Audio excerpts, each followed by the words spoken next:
All right, this is going to be a look at some of the Ravens' offensive execution and plays from their Week 9 win over the New Orleans Saints on Monday Night Football.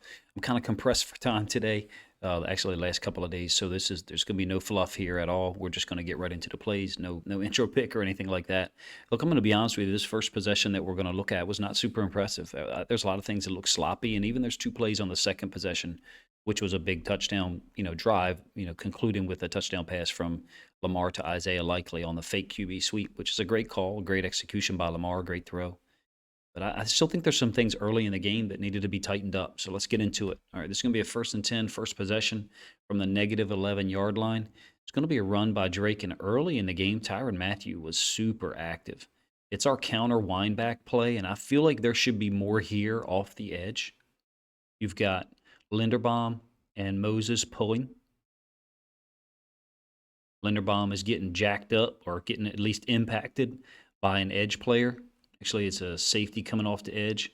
So he's getting fired into, and then Linderbaum ends up driving him some. Moses helps him out. So they're both dealing with the same guy, and they've gotten some expansion. Later on in the game, there was a couple of times where Drake would press these outside gaps and then cut it back up. But you can see he's not able to do that in this case because 92 is there would be there to make a play. In this case, Tyrann Mathieu makes a play. It's only a 2-yard gain. To me, it seems like it could have been more. Creates a 2nd and 8. Lamar is going to end up scrambling, and again, Tyrann Mathieu is going to be there for the tackle. First two plays, he was at least there on this one. First two plays, he's quite active. Gets a tackle on Lamar, and I'm watching at this point, and I'm like, oh my gosh, I said they're in an 8-man front, by the way. The Saints, they rolled up, basically into a stack 4-4 look where you've got two guys being outside linebackers. They're DBs, so it's a 4-2-5 nickel because we're in 21 personnel, but it's 2nd and long. It's a weird timing on this play, if you ask me. I think that something is wrong here with either the running back. It looks like Duve is looking for possibly a screen, but Likely's running a snag concept. You got three guys not in the same area. Likely's running the snag. And I'm just not sure what Duve is doing. To me, this looks like snag flat that we run a lot, where one guy's going out into the flats and then you're running a little snag or a hook. I haven't seen us run the snag with another stack 2 here running something vertical, but that would be interesting to me. But that's not what this is. Duve appears to be checking off into the flats. Duve or Drake, one of those two guys is not supposed to be there. There was a penalty on that play, which got us from what would have been a 3rd and 8 into a 1st and 10 situation here. This is going to be incomplete to Oliver. Again, I feel like there's a little bit of a miscommunication between Oliver and Ricard down here. Usually when Ricard's in the slot, he'll chip the D end and either slide out in the flats to the right or, again, delayed release underneath. In this case, watch Oliver. He's the guy that chips the D end. And you can even see that Ricard goes to do so as well. So we're not assigning two guys to do that. One of those guys is supposed to do that. I'm not sure who it is, but both of them shouldn't be, if you ask me. You can let me know how you see it. And then I thought this was tipped. Maybe this other D lineman or D tackle gets a hand on it. Lamar's trying to throw the ball to Oliver, who certainly is open. I don't know if it got tipped or maybe it slid out of Lamar's hand or something like that. Doesn't look like it's possible that it got tipped because there's nobody really near it. For whatever reason, it ends up maybe sliding out of Lamar's hands or something like that. Creates a 2nd and 10. Another option to Drake. Ricard is reading this as a keep. Lamar gives it. I don't think Lamar is wrong. I mean, to me, this looks like a give. And we're not doing a good job with Powers comboing off to Demario Davis, who, he makes a good play. Don't get me wrong. Defense, they're going to make good plays. But to me, he's got to come off here, meaning Powers. They're combo in this frontside D tackle. He's got to come off because he sees Demario Davis inserting into the gap inside. Now, let's put ourselves in Powers' shoes a little bit here. If you accept that this is a read play, which it is, and Lamar keeps it, what's this linebacker going to do? He's going to go over the top because he's going to see Lamar keep it, right? So when they're comboing him, Powers has got to have his eyes up. And Powers' back is to the play, so he doesn't know. Presumably, if the linebacker presses this gap, Powers is going to be the guy who was responsible for coming off there. If the linebacker scrapes over the top, then Powers has got to maybe keep riding, this D tackle, and then the left tackle, in this case, Stanley's got to come off. Demario Davis presses the gap pretty good, gets a tackle for loss. I think Powers is a little slow coming off there, but you can let me know what you think. We don't have the end zone angle because I'm trying to get these out as quick as possible, to be honest with you. All right, 3rd and 11. Lamar's going to step up in the pocket, try to get the ball to Likely. Originally, a lot of us were like, hey, Likely incorrectly read this as zone and sat down. Lamar correctly read this as man. Lamar is correct, obviously. It's man, but I can understand why Likely reads it as zone and starts to sit down, because Davis is going to come out here and sit in the low hole. It's man free. Okay, it's man free with a 4-man rush. There's your low hole dropper, which is Davis. This is your free. And you might say, well, Coach, this looks like 2-man. Nope, he is assigned to Likely. He's guarding Likely. Now let the final distribution work itself out. Man, man, man, man there clearly. This is your low hole dropper. This is someone who is designed to help, middle of the field, but he's obviously not lined up in the middle of the field. Why does Likely read it as zone? Because he sees Demario Davis front him up. He gets fronted up by him. No one is guarding him, meaning Likely, no one went with Likely from his original alignment, telling him that it's man. He didn't do anything wrong here, in my opinion. He read it as zone based upon this player dropping out on him and, no one being on his hip in tight, coverage. So then he starts to sit down. Well, Lamar understood that it was man, throws it out here. Yes, we would like for Likely to keep running onto the football. In my opinion, there's nobody to blame here. There just isn't. Likely read it as something that was incorrect based upon what he saw, which was Demario Davis dropping out. Sometimes, guys, that's just the way it is. Sometimes there's no one to blame because the defense does a nice job, gives you a varied look. And in that case, Likely's read, what he's responding to, tells him zone, and I think he's correct in that read, but he wasn't correct in terms of what the coverage actually was. All right, the Saints' second possession ended with 2 incredible run fits by Roquan Smith, which I'll have a video up later on today about that as well. This is the Ravens' second possession now. This culminates in the sudden change touchdown play to Isaiah Likely to put us up 7-0. First one is an option to get to Hill, and I've got a couple things to say about this one. We've been using this for a long time, right? Diamond. It's just essentially inverted wishbone. And then when we only have one guy back here, it's broken bone. It's what old school guys used to call it. That maybe Likely will be lined up out here with his feet as a twin receiver. Maybe he's in here as a slot. Maybe he's over on the other side as a Z. But in any case, this is inverted wishbone, and we're reading the DN to the top side of the field. Actually, I guess he's an outside linebacker, 55. Ricard has read it as a give, so has Lamar. That's why he gave the football. So Ricard's going to wrap up and go get the front side inside backer. Likely is taught to get some width, force this guy to expand or make a decision. If this guy doesn't expand, let's say he runs downhill like this, well, Likely's going to go out and get the safety. And then Ricard is also going to read that as a keep by Lamar, and Ricard's going to loop around. And who's he going to get? The front side inside linebacker, which is the same guy he blocks on a give read, which is what this is. In my opinion, 2 things, and the Ravens actually adjusted to this pretty quick. We got to run option look, and then with the front side halfback or fullback, run him out into the flats, right? Really make this guy expand. Well, they did that a little later, and the Saints had it covered. Another thing I think they should do is they should just go ahead and block that guy with Likely. Loop Ricard, then it's a give. Yes, the front side safety is unblocked, potentially the backside safety as well, but you have a little bit better opportunity for Hill to break free here if this guy's got someone he's dealing with.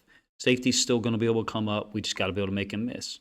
It's a 4-yard gain. I'm just providing you a different variation or adjustment to that in terms of how to handle it. Everybody and their mother knew that this was one back. This was going to be play action to the Z. We did this, I think, 3 times this year so far to Demarcus Robinson. This is the first or second time it's to Duvernay. It's a 2nd and 6. It's a 5-yard gain. I love the concept. The problem is we never run this zone back here to the one receiver side. So I'm just not sure how people in the NFL are not identifying this. It's a Monday Night Football game Our previous game was 10 days earlier. I know they played on the Sunday prior to this, so they played 8 days earlier. I just can't imagine that NFL teams aren't able to identify this, even though we do it very infrequently. That right there is damn near 100% play when you have bunch to the right, and we're under center, one back, ace, and the run flow goes here. I think first possession against the Jets in week 1, we ran this play to Demarcus Robinson for like an 8-yard gain. We ran it again against the Jets. I think down inside the red zone or close to the red zone later in the game. And then the third time this year, I can't remember the opponent, we ran it again. So 5-yard gain on 2nd and 6. 3rd and 1 here, we're going to run under center fullback dive, which is very rarely run. Ricard's able to get it. You can see it's not like there's a ton of push. We do have Stanley and Linderbaum doing a nice job getting up to the second level, ignoring this safety, and instead going to get Demario Davis. Stanley combos up. Linderbaum moves straight up, kind of keeps that second level guy from being able to get involved with the play, gets us a first down. 1st and 10, this is Deshaun Jackson, man. I thought he looked good. I did. I love his double move series. You know, just looking at the film a couple of weeks ago when we signed him, seeing some of the double moves he did against zone, I thought was pretty effective. Again, another indicator that you have here is we're under center, and it's one back. We have run the ball some under center, one back, don't get me wrong, but it's a pretty heavy percentage. I would say it's 80 to 85% at this point. I might be wrong. Might be a little less. But it's a good route up there by Deshaun Jackson, if you ask me. Gets this guy spun around one way. That's the baseball turn. Deshaun breaks it down. Lamar's already thrown the football, comes back to the ball. Look good to me. 12-yard gain. 16-yard gain, sorry, on a 1st and 10. Creates another 1st and 10. Going to give it to Drake, on an option. And I love that we're bringing this back to the other side. So Lamar is opening to his right, the downside of the screen for us. And then the back this is zone, so the back is veering back on the back side of this, meaning Lamar's opening here. So Lamar, if he kept it, would run to the sideline. And then back here, you got the wind back. It's not our counter wind back, though. This is zone. I love the fact that we're using some gap schemes on our option stuff, and then we're using some zone schemes. You can see the conflict that it's creating. This D end is out of the equation. This inside linebacker is out of the equation. This corner's out of the equation. And then you have a safety. So they're -4 in terms of the run fit. Now, we still only get, I think, 4 yards on this, but they being the Saints, they're -4 on this to the top side. So there's 4 players. I mean, option football is really just math, all right? There's 4 players for them that are away from this run concept. How many do we have that are away from it? We have 3. And then our 4th guy is the ball carrier. In my opinion, we're one man up. They don't. That's not how they do their count. Their counts are way more. Well, the counts are simple for the players, but a little too complicated for me to take a whole lot of time here because we're trying to talk about both of the first 2 possessions. But we've gained an advantage here with this in terms of numbers. Unfortunately, we only able to get 4 yards out of it. 2nd and 6, and this is going to be very similar to what I talked about, I think, 4 plays ago, maybe 5 plays ago. Watch Likely release to the D end. He's going to threaten him and then widen up. To me, this ball should be thrown to Likely, but the linebacker makes a good play on it, Werner. You could say if this is a RPO, an actual RPO, that this should be a give to the running back. We never know if Lamar's being told to give it or told to keep it. I suspect that he was told to keep it because, like I said, 4 or 5 plays ago, when Likely released, it was to the other side. All right, when he released out here, what did that DN do? He widened up with him. And then when Likely veered back inside, remember that DN, jumped back to the inside and made the tackle. It wasn't this same guy. I think it was 92, but I could be wrong. And now here again, Likely's, pretty much fronting him up and then releasing to the outside. So he's expanded. All right, he's not stepped down. The linebacker has stepped out here. To me, if Lamar is reading this DN, this is a give. Now whether we're going to get a whole bunch of yards up there to the top side, I don't know. I just know that based upon the read of the DN, it should be a give. And I think Lamar is so aware that once he's getting ready to throw the ball to Likely. He sees this linebacker running. In my opinion, the ball still has to be thrown. It's got to be thrown. We got to get blocks out on the perimeter. It looks like Prochet's out here running a route, not going to block anyone. Yeah, he's running a wheel, which is what he does from motion. And I'm okay with that, but to me, like, I feel like we got to get these guys blocked up. Whether it's run him in here and crack, and then bring this guy out, threaten the flat player, keep running the wheel. That's fine. Maybe this flat player becomes a second read for Lamar, and we actually did that later on in the game. Deshaun Jackson ran up the sideline, and we got a completed pass on an RPO. But remember, Morgan Moses was called to be downfield. Anyway, I've digressed a little bit on the option stuff the last two plays. That 2nd and 6, it was a loss of 2 by Lamar. Again, I think he was told to keep it and throw the ball out there to Likely, and then I think he was aware of the fact that the inside linebacker was putting himself in position to stop that play. 3rd and 8, you got kind of a wider bunch up at the top side. Easy completion to Prochet. I think Prochet's played very well the last 3 weeks. You guys let me know what you're seeing. Catching the ball cleanly when he is being given an opportunity, being able to make a move, pick up the first down. This is a 3rd and 8. This was a huge conversion because we didn't look great on our first possession, and this is the second possession. We needed this conversion to be able to go down there and either get in field goal range or score a touchdown like we did. You can see that they've got a spy here on Lamar. It's man, and the Saints have not matched up with this properly. They have not. They got 2 guys guarding Duvernay. And Prochet is wide open, so cool design. Nice job by Lamar picking up that first down easily with a short completion to Prochet. 1st and 10 now from the 37-yard line. Nothing on the stretch. It didn't seem as effective. Not sure why. Stanley kind of gives up the angle, if you ask me. Stanley is jumping this guy to the outside, and he's reached him. I mean, he's reached him easy. And then he kind of gives up the angle. Now, I don't think it's necessarily going to matter because Demario Davis is running through this lane. I don't think it's going to be a big gain either way. And in this case, it ends up being a loss of 3 or 4, I think. But my point is, and maybe I should have given you the end zone angle, watch this D-end and Stanley. Stanley reaches him immediately and then stays square with him instead of hooking him, instead of getting to his outside.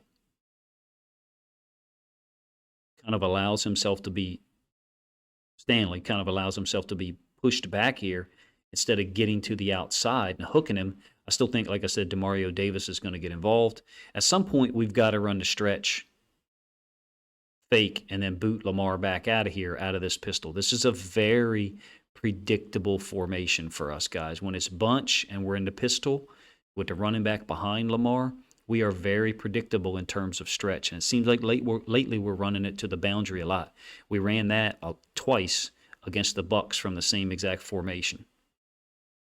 Loss of 3 creates a 2nd and 13 from the 40. This is a badass throw by Lamar and a great job of picking where to go with the football. You've got 2 options here on this play in terms of the sides of the field. Duve is going to sit down. They're going to blitz this inside linebacker, Werner. So it just basically creates a 2-on-2, and he gets Demarcus Robinson on the top side running like a little deep end. You can see the space that's created. I'm sorry, I said Duve. That was Justice Hill. I saw 3. Duve is down bottom. We're running double slants. Lamar picked the top side of the field, so we're running double slants here, it looks like. So I suspect that he had either side of the field to work on, and he must know something because, again, he gets this blitz. It's almost like he knows this blitz is coming. I'm not sure how he would know that. Maybe film study, maybe situationally he understood.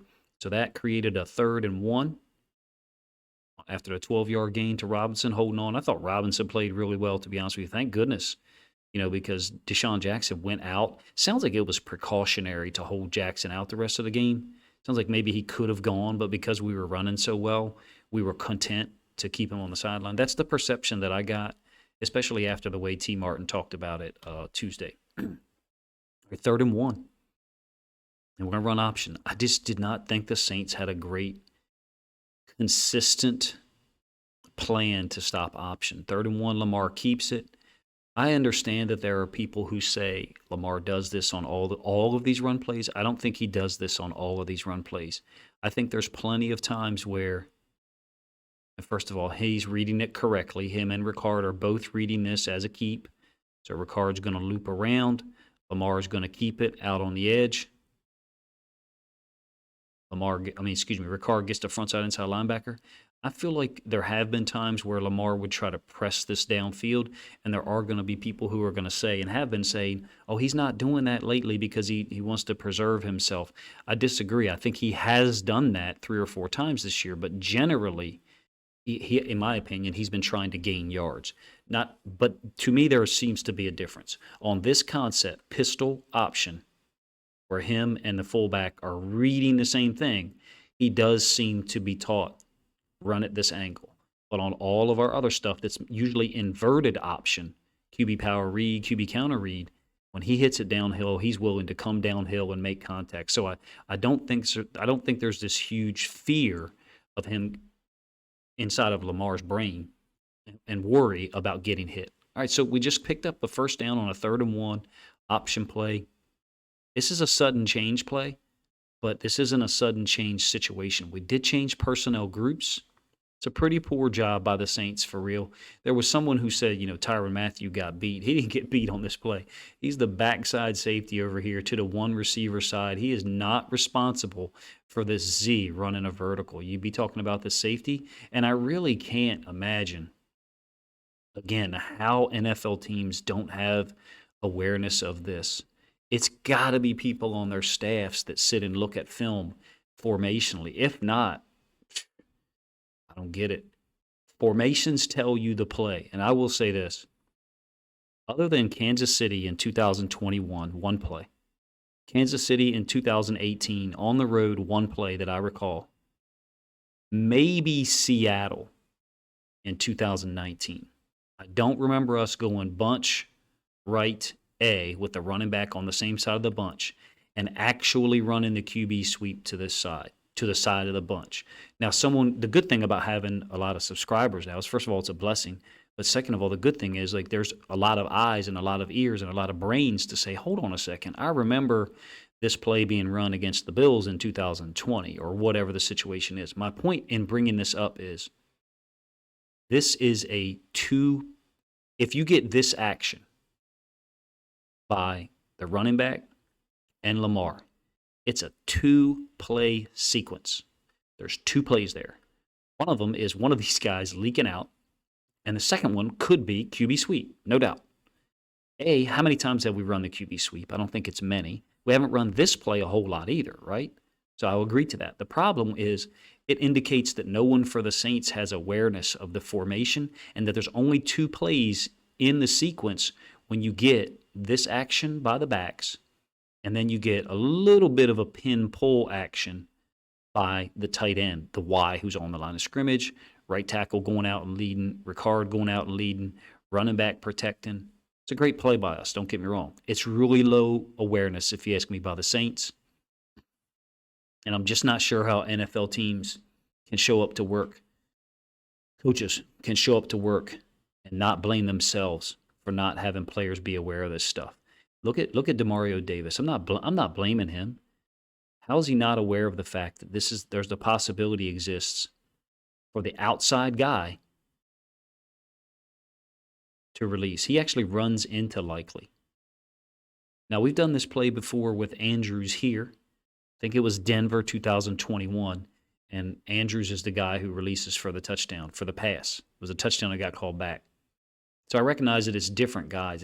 It's very difficult for me as someone who's put in hundreds of hours in various situations in terms of scouting teams by formation to not be able to recognize that NFL teams are not comprehending formations. We kind of stole one there, if you ask me. I don't know that we're going to be able to do that again. If we can line up in that formation and we can run that play and keep throwing touchdown passes to guys delayed releasing, I'll be shocked, because that's just the type of thing that shouldn't happen more than once in a season. The formation and the situation should be identified by the defense. Not trying to run the Saints defense down. I'm just really shocked, number one. I am pleased, however, that it worked because it's put us out to a 7-0 lead. I'll have another video on some of the Ravens' possessions later tonight. Let me know what you guys think. This is possessions 1 and 2, which looked vastly different in terms of execution. We started off slow, if you ask me. Possession 1, we started off slow. Possession 2, I still think there was 2 mistakes of execution by our players early in that possession, and then we kind of tightened up. 2 really great throws by Lamar, the one to Demarcus Robinson on the deep end, the one on the double move, deep curl by Deshaun Jackson, who, again, I thought looked pretty good on that route. And then the miscommunication between Lamar and Likely on that second down. I believe it was the second down where, again, I don't blame Likely. I no longer blame Likely because I've seen all 22 at this point. So I understand why he was reading zone, and then culminating the drive with, this touchdown that I thought was pretty amazing from our perspective. And you'd have to call it pretty disappointing as a Saints fan that you get beat on something that the Ravens just showed 10 days earlier on the road. Let me know what you guys think of my breakdown of the first 2 possessions and what else you'd like for me to put out in terms of video film studies this week.